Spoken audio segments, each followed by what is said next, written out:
আসসালামু আলাইকুম viewers. Divorce দেওয়ার ৯০ দিনের ভিতর যদি স্ত্রী কিনা হাজব্যান্ড আবার পুনরায় বিবাহে আবদ্ধ হয়, সেই ক্ষেত্রে আইনগত কি কোনো দণ্ড আছে কি না, কিংবা ইসলামিক শরীয়ত নিয়ম অনুসারে কোনো বিধিনিষেধ আছে কি না, সেই বিষয়টা নিয়ে আজকে আলোচনা করব। আমি মোহাম্মদ রায়হান ইসলাম সোহাগ, অ্যাপ্রেন্টিস লয়ার, সুনামগঞ্জ জজ কোর্টে আছি।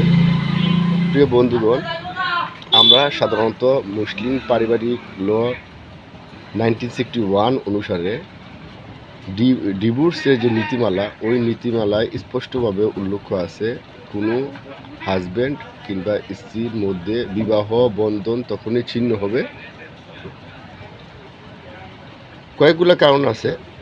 তার মধ্যে প্রথম একটা কারণ হচ্ছে মৃত্যুর মাধ্যমে ডিভোর্স সাধারণত কার্যকর হয়। কোনো হাজব্যান্ড কিংবা স্ত্রী যদি মৃত্যুবরণ করে, ওই হাজব্যান্ড কিংবা স্ত্রী মৃত্যুর ৯০ দিন পূর্ব পর্যন্ত ইসলামিক শরীয়ত নিয়ম অনুসারে ডিভোর্সটা তাদের মধ্যে একটা বিবাহ আবদ্ধ থাকে।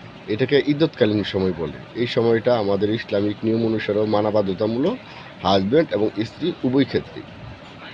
আবার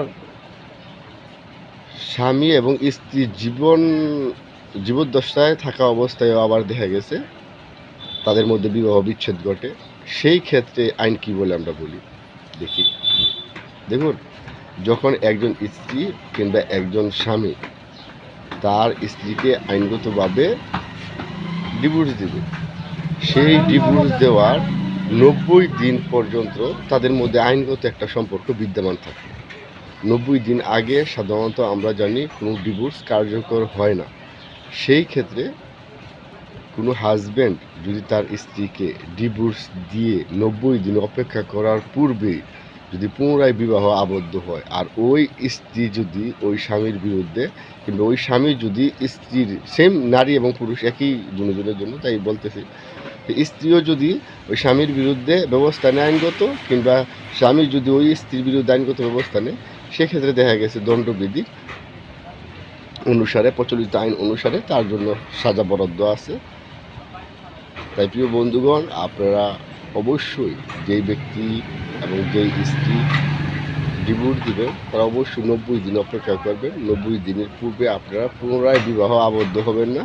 এটা ধর্মীয় ক্ষেত্রেও বিধিনিষেধ আছে, আইনের ক্ষেত্রেও বিধিনিষেধ আছে। সো আপনারা অবশ্যই মানবেন। আশা করি ভালো থাকবেন। শুভ সকাল। আসসালামু আলাইকুম।